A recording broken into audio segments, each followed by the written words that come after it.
Lady K. Welcome, and thank you for tuning in to Lady K Chat, a podcast that is designed for men and women to become better versions of themselves, which is broadcast every Tuesday at 6 p.m. Eastern Standard Time. Various subjects will be spoken upon, such as relationships, health and wellness, personal development, wealth building, children, and so much more. She is a two-time Amazon best-selling author, an international speaker, and life coach. She is Lady K. And now for your host, Lady K. Hello, everyone, and welcome back to the Lady K Chat podcast. You are here with your favorite host. And for those who are chiming in for the first time, I am the Lady K that bring that fire truth. Don't hold her tongue back, but I do it with love. So I would like to welcome you to today's show. Oh my gosh, we have some things that we are going to break down. This is something that a lot of people can relate to. You probably don't even realize what's going on with you, but we're going to put a face to it today. We're going to give you a definition to it today so you can understand what's going on with your body. But I have help today. So I would like everyone to help welcome. I have Miss Joy Richardson with us tonight. She is a mental health therapist with Kids Peace that is based out here in Pennsylvania. Welcome, Joy. Thank you so very much, Lady K. Good evening, everybody. Thank you so much for having me here on your podcast. I can't wait to get into it with you guys. Thank you, Joy. I really appreciate you being here tonight. A lot of people sometimes walk around with a feeling they're trying to figure out, what is wrong. They might know something is wrong, but they can't pinpoint and put their fingers on it, right? So tonight's show is specifically called Out of Order, because that's how you feel. You feel like you're out of order. On the front, on the outside, you think you have everything under control. When you go to work, you put on that smile, you put on that front. Yes, I'm okay. I'm not superwoman. You're performing your duties. You're well. Everybody think, you're just this all around woman, right? When you go around and you socialize with your friends and your family, they just think, oh, she's it. She's always know how to conduct herself, and she's boss lady. Everybody like to use that word, boss lady, right?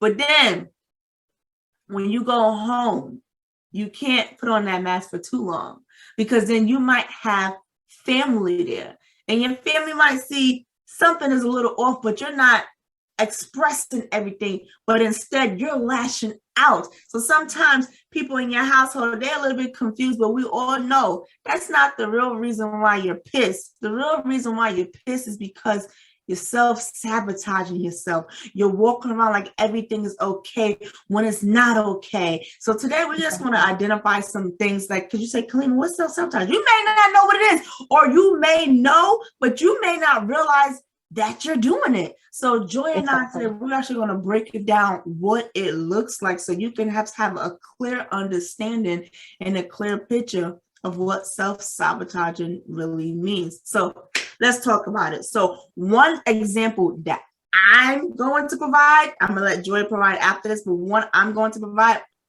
I'm going to say this, and I know there are some people out there struggling with this. When you say yes to someone, when you really want to say no. So they might be asking you at work, hey, can you finish this up for me? And then they're like, okay, thanks. And you're like, oh, okay. And you really didn't want to take that task. So now you're stuck at the office doing his work on top of yours, and you're pissed.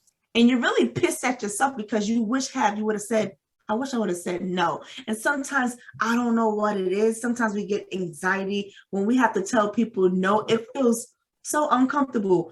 Joy, why do people feel uncomfortable saying no? That's a very good question. I think a lot of people could feel uncomfortable with saying no because they feel that they are making other people in the room feel uncomfortable. They feel like they're letting somebody down. They feel like they're saying or doing something that could be considered as displeasing. There are quite a few people out there who have no problem saying no. Right. They have that healthy sense of self. They won't feel as though they're hurting anybody's feelings. They have that boundary set in place. Yes means yes, no means no, and they're okay with that. Right. And it's interesting that you say that, because like you said, some people, they just say it naturally because it's within them. And then some people, it takes them to go through some life experience to finally get the courage and say yes. And guess what? I'm one of those people. I know you probably say, Lady K. Yes, Lady K. At one point, I had a hard time saying no, right? And I had to ask myself one day, why, Kalima, are you having a hard time saying no? And I didn't realize it, but when I got to the root, it had to do with people pleasing. You know, I was trying to please people, but instead of pleasing people, I was hurting myself. So now, you know, I don't even give an explanation, because if you say something to me that I do not want to do, I do not have time to do, I'm going to tell you no. And then when you ask me why, I'm saying because I said no. I don't have to give a reason why I say no. No is a complete sentence, and I need everyone else to get in hit with it too, if you was anything like me. So it's like I said, it took a lot of years for me to get comfortable to that level to say no. And there's people that's probably like in their 50s and 60s, and they might still have a hard time saying it. So it does not, age does not define it. It's your confident level. And this, you get into a point of putting your foot down. I said what I said with authority. And that's the thing too. You have to speak with authority for people to respect you, because we all know when you're constantly saying yes, they already know, oh, Lady K is always going to do, so I'm going to give it to her. But if they know, Tom, he always say no, hell no, we ain't asking him. See, people know who to pick and choose. And when you decide to say it stops here, you're doing a wonderful thing for yourself. Exactly. So, Joy, have you ever had a moment where, you know, you was in that self-sabotaging of saying yes when you really wanted to say no? Yes, I could actually, you know, speaking from a place of transparency, I think I've had a lot of those moments. And I think that it could stem back, you know, going as far as childhood, you know, whether it was a learned behavior, whether it has something to do with how you view yourself or your level of worth, or what it is that somebody has told you. I got so used to always saying yes and always wanting to be so giving that sometimes we as human beings, we give a little bit too much. Or I shouldn't even say give a little bit too much. You bite off a little bit more than what you could chew. Or you want to be able to help this person. You want to help the neighbor, and you want to help the family member. You want to help the friend. But you almost give all of yourself away, and you don't have enough left inside of you. You don't take time to replenish. And I've realized that sometimes I've done that in the past, where I have given so much and I didn't take the time that I needed to take, you know, to engage in self-care, to decompress, to take time to process, to think. My immediate response is, oh, yes, because that friend asked. Oh, yes, because that sibling asked. Oh, yes, because, you know, that person in need asked me. And it would ultimately leave me in a place of like burnout. And I'm looking back like, oh my gosh, maybe I shouldn't have. Or I'm up, you know, doing X, Y, and Z, and I'm pulling an all-nighter instead of being, you know, asleep in my bed, getting the proper rest to begin my day. So it takes time. Like you said, saying no is one of the most empowering things that you could do for yourself. You will feel so empowered afterwards. In the moment, it may feel uncomfortable. For a person who, for example, is a bit more passive, saying no or telling a person that you feel uncomfortable could almost feel like aggression. If you're passive, being assertive feels like aggression. It really can. Right. And I know people like me, I know sometimes they have both of them. They have that passive aggressive. And I know sometimes too, when you're a person like that and you don't have the balance yet, and people are constantly taking advantage of you, when that last person come in, you can't explode. And then they're like, whoa, what happened? And I can tell you, I had those moments, and I had to realize what was triggering. See, we don't realize what are our triggers. I'm not going to go into that later. Now I'm going to go to that later, because that's like towards the end. But identifying and knowing that's key right there. So we talked about us having a hard time saying no, right? So Joy, can you provide an example what self-sabotage looks like? Okay, so self-sabotage could ultimately look like, you know what's best, or actually, could I take a step back? Go ahead. A lot of times people don't even realize that they're engaging in self-sabotage. You think that you're doing what's right for you, but subconsciously, that self-sabotage comes from a place of, like I mentioned earlier, you perhaps like not feeling worthy. Maybe somebody told you something negative about yourself when you were younger. Maybe you were harassed or bullied. Maybe your parents were abusive or neglectful in some way. And it almost becomes like a self-fulfilling prophecy. You think that you have a certain level of worth. So maybe, I should, for example, I should step out and I should try going into a new career, or I really should, see about going to a particular university. I really should, have a conversation with somebody about something that's bothering me. But instead, you'll sabotage yourself. You won't have that conversation that ultimately could unlock the door, or it could be the key to unlocking the door to open up and release you from a situation. You won't go to that university and say, let me take that test so I could, begin my journey there. You won't go apply for that job because maybe deep down inside, you feel like they may view you as undeserving. But again, that's you fulfilling that self-prophecy, if that makes sense. Absolutely. It makes a lot of sense. You hit it on the head. And like you said, people do it on a day-to-day basis. Mm-hmm. They don't even realize it. That's like recently, I was having a conversation with someone and we was talking, and I didn't realize I cut the person off. And then, Mm-hmm. they got into like their little moment. And it was like, you know Mm-hmm. what, forget it. It was like, go on and speak. And I said, no. I said, you have to for. I said, I apologize because, I was just so excited to share some news with them. It wasn't intentional, but they got defensive.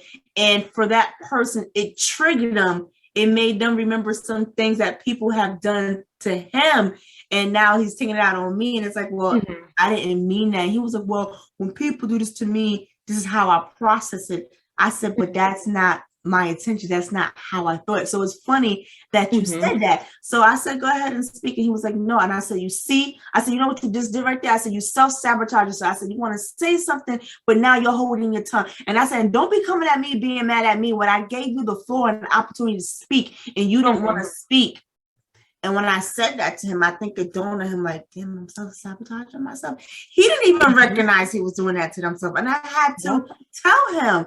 And when I did, and we actually had the conversation and it was over, I can tell it was a big relief for him because he kind of felt a little bit better. And then we just flowed with our conversation, and that was that. So maybe sometimes people have their moments when you tell them about themselves. And we all know sometimes we don't like when people tell us about ourselves. What, you trying to tell me about myself? Excuse you, I know me. Exactly. And the funny thing is we have one persona of ourselves, and then the people actually see, who we are. Like, because sometimes we don't realize some of the things that we do, some of the habits that we display. Absolutely. And, we think sometimes we're hiding it, and we're not doing a good job at hiding it. So, you mentioned that part about self-sabotage. I'm going to also say, too, that a lot of us don't realize we self-sabotage ourselves in relationships. And I want to talk about romantic relationships. Your significant other can ask you to do something that you may not be comfortable doing, but because you want to make them happy, you go ahead and do so. But your inside is like screaming, I don't want to do this. And you know what? You should not. And it's funny that I'm saying this. I actually had an encounter like that. I was comfortable in the area, because I'm so confident and I'm great, but I didn't realize at that time my partner wasn't. But then as, we're proceeding, to do this little activity, I can kind of tell he was uncomfortable. And I said, listen, you don't have to, because I don't want to force you to do anything you don't want to. Because he was like, yeah, because I felt kind of forced. And I was like, whoa. We won't do that here. I can't force you to do anything. I can only ask. And it's like, and then we get excited, can you do it for me? Can you do it for me? Then that person gives in. But that's you making the choice, because you still could have said no to me. I don't feel comfortable. And I would have respected. But because I was in awareness and I saw how his face looked, I said, it's all right. It's all right. It's so important to be transparent, with your significant other, with your partner, because if you're not, it's really almost like, for lack of a better phrase, like a betrayal to yourself. Right. Now you're put in a situation where you feel uncomfortable. Exactly. You're slowly, for lack of a better phrase, dying inside, knowing I shouldn't be doing this, or this makes me feel uncomfortable, or this goes against, my belief system, or whatever it is. And you're doing it to please them. But in the long run, you're really hurting yourself. Right. So, and I think a lot of times people may do that for fear of disappointing their partner, for fear of, oh my goodness, what if they leave me, depending on like what their request is or how big it is.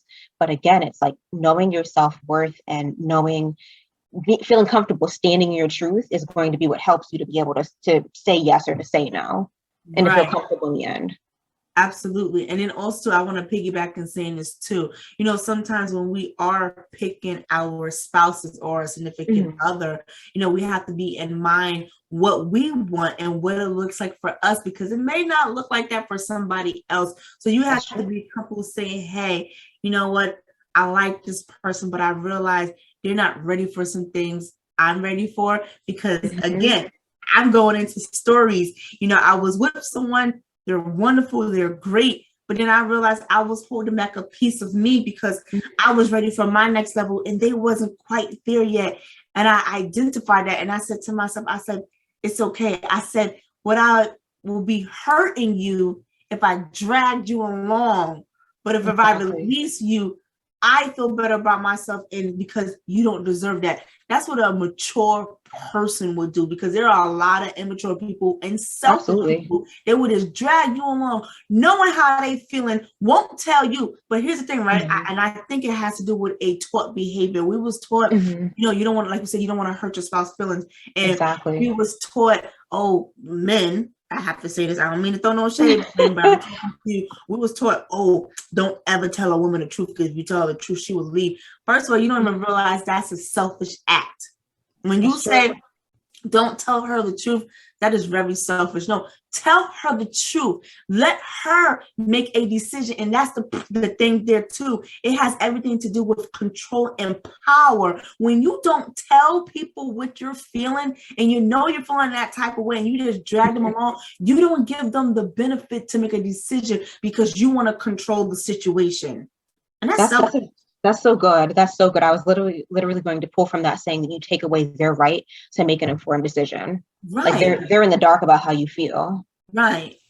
And I had to throw this in too, because to me, this makes sense. I understand right now, people are changing their sex that they was naturally born with, right? And I also understand too, for safety reasons, they may not come out and tell a person their truth, what their original status was.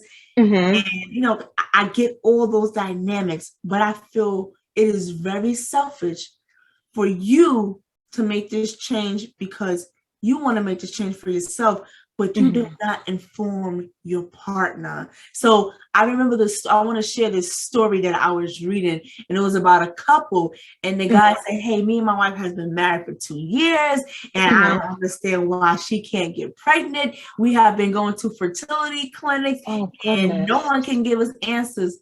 But the whole time, the wife was really born a man. So she had the full sex operation change, but she did not inform him. One right there, not only was that self-sabotaging, that was selfish. And there's a whole bunch of names that I can go after that, but I'm not going to go. But that's just a primary example of taking away a person's right. That self-sabotaging and taking away a person's right, that goes hand in hand. That's a really great example. I mean, looking at it from an outside perspective, I could only imagine, that individual who went through their transition must have really loved and cared about that other person. And I can only imagine like the great anxiety or the depression or the trauma they may have faced in the past. But I do agree with you. It's so important to be transparent with that partner, because they're going into the relationship with a certain level, with certain expectations. They're going in believing that, that you were born a woman, that, they're going to build this family, and they were ultimately robbed of that opportunity. They, were basically, for lack of a better phrase, they were tricked into the relationship. They went in under false pretenses, who you presented yourself to be, whether you were caring, loving, supportive, down to earth, fun loving, you could be all of those things, but you left out such a huge factor. Right. It disrupted like the entire relationship. I could only imagine how hurt that person felt. Right. But here's the thing. She didn't disclose it. She was having a hard time telling him. Now, let me I'm going to be real here. People die for things like that. Okay? That's very true. Let's be real. Like, so I understand for your safety, but again, that's something that you should address in the beginning. So self-sabotaging looks like not being transparent with a person in the beginning, but then later on you want a chance, and it's like you blew your window of opportunity because that person gave you the forefront. And again, I got a story for days. I actually connected with someone, and I can tell they wasn't completely being honest with me. So I asked them the same questions in different ways. And I also provide that, I'm okay and you can present yourself. And they did not. And they kept lying on top of the lies. And let me tell you one thing. Don't play with people who got a relationship with God. Don't play with people that God's disclosed things to them in private. Don't play with those people who have those gifts, because God will reveal, okay? So you're thinking like, well, damn, I didn't give it away. How would he or she know? Because the gift of God. Don't do that. You know what I'm trying to say? So when I gave that person the ability to be honest with me, they didn't. So when I decided, you know what, I'm going to move on with my life. I'm not mad or anything like that. This was an opportunity, and that's cool. And then afterwards, the person was like, well, can you give me a chance to correct my wrongs? No, I can't. Not in this situation, because I'm not going to go into depth what they did, because that's between him and I. But you did a lump sum where I don't trust you. And there is no relationship without trust. You have to have trust in a relationship. I don't trust you. I wouldn't trust anything that come out your mouth, because I gave you the opportunity and you still continue to lie to me. And not just lie to me, but you lied to my face. So if you can do that, what else can you do? And let me say this too, because I understand everyone tell white lies. No one's perfect. That's like, absolutely. The children going in the refrigerator knowing they're not supposed to be in the refrigerator late at night, and they taking stuff. And your mom asks you, did you go in the refrigerator? No, mommy. And damn well that they child, ran there. We get that. Those are white lies. And I'm not trying to say they don't exist, but when put on big lies on top of big lies, and for no reason, when the person gave you the opportunity, did it to yourself. But I also realized too, right? You cannot expect transparency from a person who's not honest with themselves. That yes, that is good. that is so good. You can't expect that. How can you expect them to be transparent with you when they're not being honest with themselves? Exactly. If they're in a place of denial, how they're going to deny themselves of the truth, and in that sense, while they're busy lying to themselves. Some people do it subconsciously. Some people are very intentional because they don't want to face that man or that woman in the mirror. But in the long run, it really does cause issues for you, the individual, and then for anybody that you're dating, or a friendship, or any relationship in general. Right, exactly. So, and a lot of people get offended, and I'm at a point in my life, I don't get offended, because I understand it has nothing to do with me. It has everything to go within their internal battle. Because remember, you're out of order and you're trying to figure out, how do I get myself in order? So now I'm going to shift a little bit. We're going to talk about how you can overcome some of these things, how you can put certain things into practice so you can come out of self-sabotaging mode. So I'm going to allow you, Joy, to explain how a person can take the necessary steps to overcome self-sabotage.